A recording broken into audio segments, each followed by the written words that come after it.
Welcome to another wonderful Friday on your most exciting show, PM Personality Profile. My guest tonight, he is former senior special advisor to the United Nations mission in Liberia, former senior governance advisor to Tanzania, co-founder of the Center for Democratic Development, CDD Ghana, Professor Baffour Agyemang Duah, currently Chief Executive Officer of the John Ejekum Kufour Foundation. I'm so excited to see you. How are you?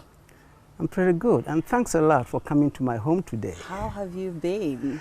Very well, very well. I'm doing quite good. And the Kufour Foundation? Yes, we are moving on with his vision to prepare future leadership. So we are working with young people, and it's going very well for us. I'm so happy to hear that. Thanks. But so far, since its inception, are you fulfilled that it's kind of towing the line that you wanted to tow? Very much so. In fact, that's what keeps me going. Okay. Because as you know, I came out of retirement to take this job, and for the past 7 or so years, it's been an exciting journey, working with young people from across the various universities in the country. Programs, leadership camps that we take them for 2-3 weeks outside Accra every year. So it's very fulfilling, and I'm hopeful that these young people we are working with, hopefully in the future, will become responsible leaders in whichever capacity they find themselves. I hope so too. Yes. But let's start with your service outside the jurisdiction. You've worked with the UN mission in Liberia. You've worked all the way in Tanzania. You've been to Nigeria. You've been to Sierra Leone. All these, some of them are war-torn countries. It looks quite threatening to work there.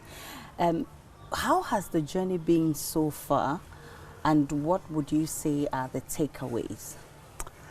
Well, with working with the United Nations, it's one of the most exciting moments I had in my life. Fortunately for me, when I went to Liberia, the conflict was over.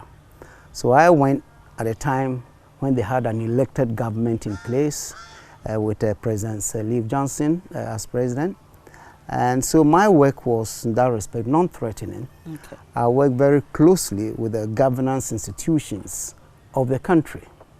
And of course, occasionally I will accompany my boss to the president, to other ministers, all in terms of helping the country to quickly recover from the devastation of the war. And that was very, very fulfilling for me. In Tanzania, where I was with the United Nations Development Program, UNDP, I also worked very closely with governance institutions. Some ministers I remember very well, Justice Minister, and many of them.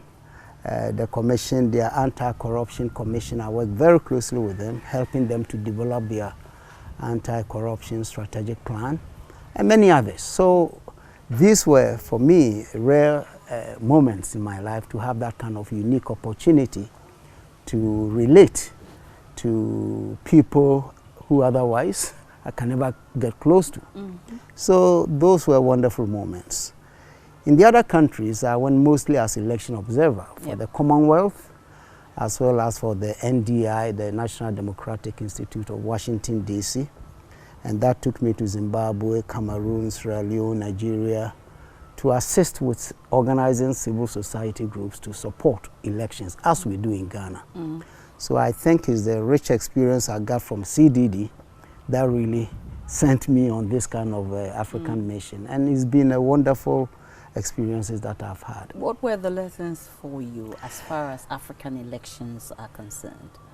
In fact, it's one of the key subjects I've tried to reflect upon and write in my own autobiography. And when I compare these experiences with what we have in our own country, then of course a lot of lessons can be drawn. First of all, in Zimbabwe, for instance, I went during the crisis, serious conflict between the so-called veterans and the white folks in Zimbabwe. And myself and my group, we visited many farms and camps where we interacted with these so-called veterans. And that was an eye-opener, seeing the destruction that elections could bring to a country. In Sierra Leone, again, I went after the conflict, but I saw the marks all over the place, including a visit to the amputee camp where young people whose hands and legs have been amputated, trying to live their lives. That was also sobering. As a result of, again, elections. In Liberia, you know, the war occurred after the botched elections by Samuel Doe that cascaded into a major civil war. Wow. And again, you go to Liberia, at the time I was there at least, the marks were all over the place. These countries were already very poor countries. So when you bring this upon yourself, then I don't know where you go. They really hit the rock bottom. So for me, in this country, as we head towards election every 4 years, we have to take note. And fortunately, a lot of Ghanaian soldiers were in both Sierra Leone and Liberia. They've seen the effects of civil war coming mainly as a result of elections. And therefore, I'm sure they are prepared to make sure that these evils do not befall Ghana. So I'm very confident that by and large, Ghana, we can move on without much. That was great experience right there. But back here in Ghana, you co-founded the Center for Democratic Development, CDD Ghana. Yes. What was the motivation in the first place? Very interesting question. You know, when I decided to leave teaching, I taught for 15 years in the US, came to Legon as a Fulbright professor for 2 years. And instead of returning to the US, I decided to stay put.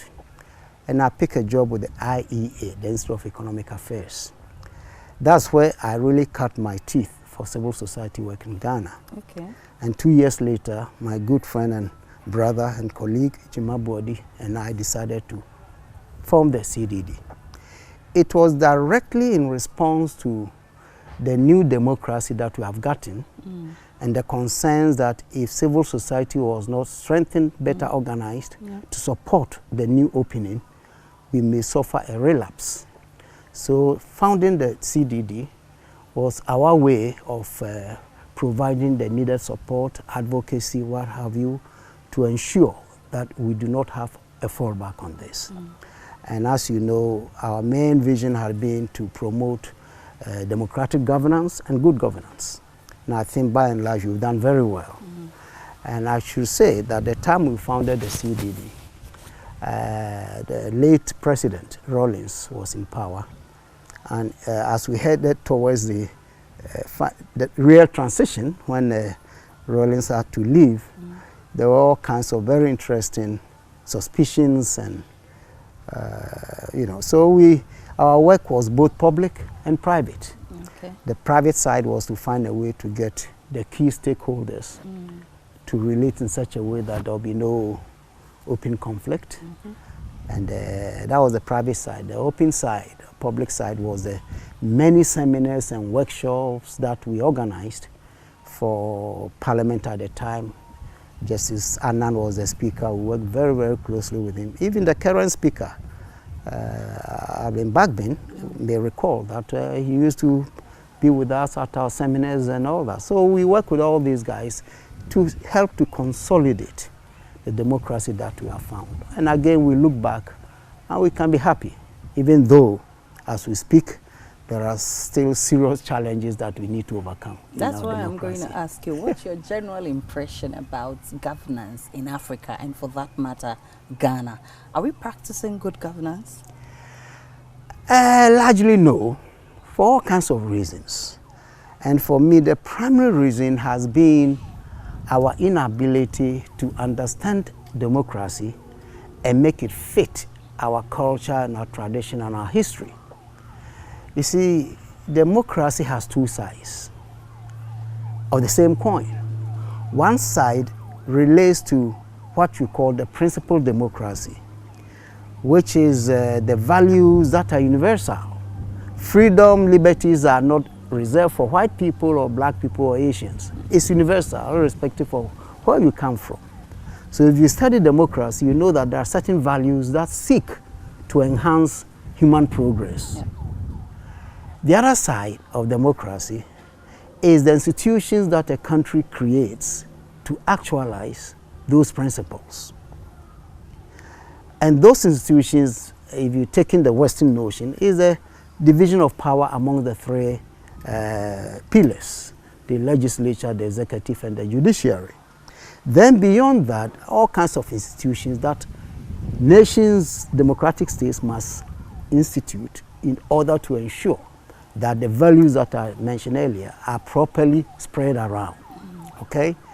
Freedom, justice, equality, all these kind of interesting precepts that all human beings are deserving of.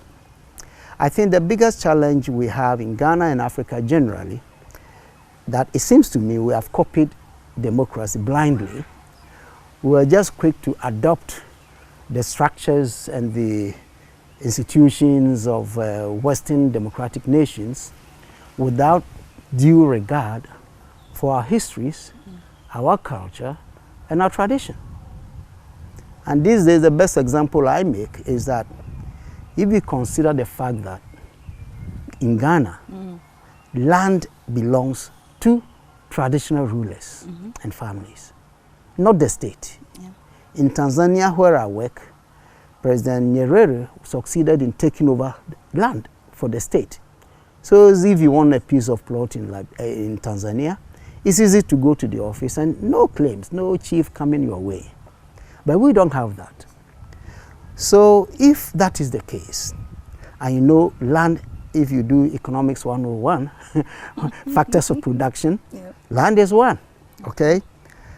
And if the owners of this are excluded from decision making concerning their people, then you have a problem. Secondly, just look at it.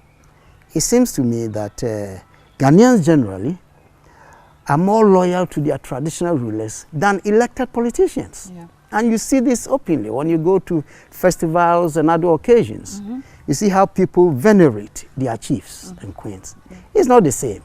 For the politicians, mostly they will pay money for people to come and herald them. Yep. But the chiefs not like that. So it seems to me that in our democracy, for instance, we should have considered very seriously the role of these chiefs, not on the national level, because chiefs do not have national platforms. Yeah. They have platforms that they control in their traditional areas. So in those areas, what role do we give them to play? You see, so when we talk about constitutional reforms, for instance, this is one of the key issues I raised, that we should find a proper role for our chiefs in their localities, so that they can lead the mobilization of people, resource assets for development, rather than waiting for ministers and others from Accra to come and determine where you put your toilet and that kind of stuff. Yeah. So for me, that's some of the drawbacks we have in our democracy. And you can find that across board on the continent. And also the over-concentration of power at the center, in terms of the executive versus the other branches, and how even the attempt to decentralize that is spelled out by the Constitution has not been seriously pursued. Yeah. So as we speak, after almost 30 years of the Fourth Republic, discounting the other republics, we still don't have effective local governments. So what we have today is politics from top down, not politics from bottom up. Yep. So at the grassroots, if they are not having elections for the executives, if we don't have general elections, nothing goes on. Yeah. They are not debating their own local development. You see, and that for me is a big shortfall in our democracy. I've revived this because, look, I know that I supported and I still support democracy. We push a Western notion on ourselves. Yep. But it's about time we reconsider this and find a better way of making democracy work for the people. For the people.